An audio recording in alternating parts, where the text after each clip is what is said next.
Bienvenue dans l'invité du jour. Aujourd'hui avec nous une militante des droits de l'homme et de la femme en Mauritanie, Aminetou Mintel Mokhtar. Bienvenue.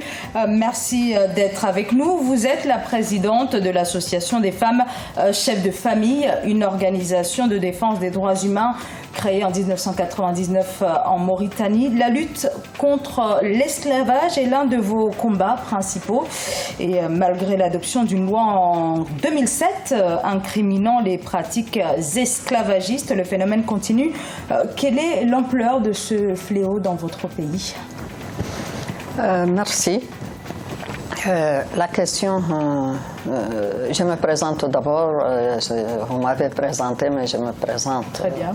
Au public. Je suis une militante de droits de l'homme. Je milite contre l'esclavage et ses séquelles. Nous avons en Mauritanie des visions, des thèses de l'esclavage. Il y a la thèse officielle qui nie l'existence de l'esclavage en Mauritanie. Il y a notre vision, nous et notre thèse, nous les militants de droits de l'homme et les militants anti-esclavagistes qui confirment l'existence de l'esclavage en Mauritanie. Donc la question de l'esclavage existe. C'est l'esclavage que nous dénonçons en Mauritanie, que nous combattons, c'est l'esclavage qui est par ascendance, qui naît avec la personne et qui permet une surexploitation d'un être humain censé naître libre. Alors, là-dessus, il y a malheureusement une absence de statistiques, mais certaines ONG disent qu'il y a environ 4% de la population mauritanienne qui est victime donc, de l'esclavage, c'est-à-dire environ 150 000 personnes. En mai 2015, le président Mohamed Ould Abdelaziz affirmait ceci: l'esclavage n'existe plus dans le pays. Quelle est la réaction en tant que militante? Quelle réaction vous avez par rapport à cette négation? En ce qui concerne les statistiques de l'esclavage, actuellement, vous savez, les statistiques sont très difficiles à faire et c'est la responsabilité du gouvernement qui ne veut pas en faire en réalité.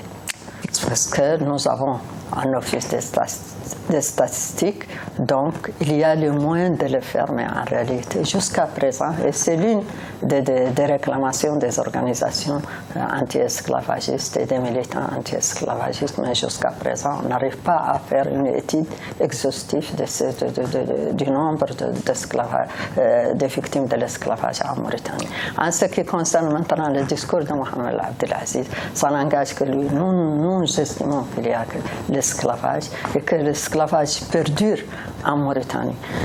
Et là, la preuve en est qu'il y a une loi dont vous avez parlé, 2007-047, incriminant les pratiques esclavagistes. Elle a été améliorée suite aux revendications et au combat des associations anti-esclavagistes et des associations qui militent pour la libération des victimes de l'esclavage et l'éradication totale de cette pratique inhumaine et dégradante. C'est une preuve de l'existence de l'esclavage, parce qu'on ne peut pas faire une loi pour rien. Il y a une feuille de route qui a été faite en partenariat avec le Haut Commissariat des Nations Unies sur les séquelles de l'esclavage. Il y a des chambres pour juger les victimes de l'esclavage. Il y a des tribunaux spécialisés. Et il y a Tadamoun qui est une agence. Alors justement, à propos de jugement, il y a peu de condamnations, donc des personnes qui perpétuent malheureusement cette pratique, des plaintes qui n'aboutissent pas. Qu'est-ce que vous attendez au jour d'aujourd'hui? Quelles sont vos attentes par rapport au gouvernement? Justement, nous estimons qu'il y a une impunité qui perdure et qui reste. Donc, ce que nous entendons, que la loi soit appliquée et que les dossiers qui sont dans les tiroirs peuvent sortir et les auteurs doivent être jugés. Il y a plusieurs dossiers qui sont là. Il faut que ces dossiers soient jugés. Il faut que l'État mauritanien reconnaisse, parce que si il y a ce rejet de l'existence de l'esclavage, les maîtres esclavagistes font persister à pratiquer l'esclavage dans le milieu rural, dans les zones périphériques. Surtout qu'il y a encore des poches qui restent, des poches d'esclavage qui restent. Je voulais ici dire que l'esclavage aussi est transversal au niveau de toutes les communautés, mais on n'en parle pas. Donc ça concerne vraiment... Ça concerne toutes les communautés, bien sûr à degrés différents. Ça, mais c'est un phénomène qui touche... Mais c'est un phénomène. Il n'est pas spécifique aussi à la Mauritanie. Toute dernière question. Une fatwa avait été lancée contre vous, c'était en 2014, suite à votre soutien à un jeune homme condamné pour apostasie en janvier 2014. Est-ce que cette fatwa a été levée et est-ce que vous continuez d'être victime de menaces ou comment cela se passe? J'ai porté plainte le 4 juillet 2014. J'ai continué à protester. Il y a une très forte pression de la communauté internationale et des ONG de droits de l'homme. Je vais porter plainte au niveau de la Cour africaine de justice. Donc, je continue aussi à demander la libération de Oulim Khater. Donc il y a un jeune qui est actuellement oublié, qui a été jugé tout dernièrement et condamné. Et en ce qui vous concerne vous-même, est-ce que vous êtes toujours victime de menaces aujourd'hui? Je suis souvent victime de menaces, je suis souvent victime on écrit beaucoup de choses sur moi, surtout du point de vue religieux. On dit que voilà, on m'attaque de tous les mots et je suis souvent agressé même verbalement et tout ça par des gens. Je voudrais dire et continuer à dire que je veux un jugement équitable pour Mohamed Cheikh Oulim Khater. Je veux qu'il soit jugé et je veux qu'il soit libéré. Parce qu'il ne peut pas continuer en prison. Il ne peut pas être... Donc il demeure en prison depuis 2014. Isolé, dans une prison isolée. Donc il a le droit de vivre, il a le droit, c'est un jeune, et il a le droit de bénéficier de la liberté.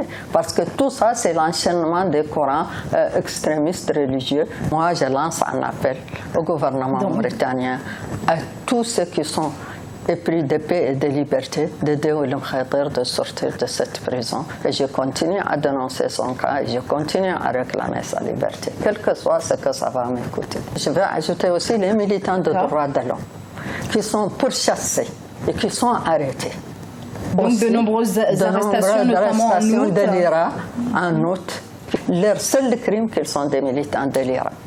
Donc, je demande... Aminetou Montel Mokhtar, merci d'avoir été notre invité aujourd'hui. Merci pour ces explications sur votre combat contre l'esclavage et pour défendre également les droits de la femme en Mauritanie.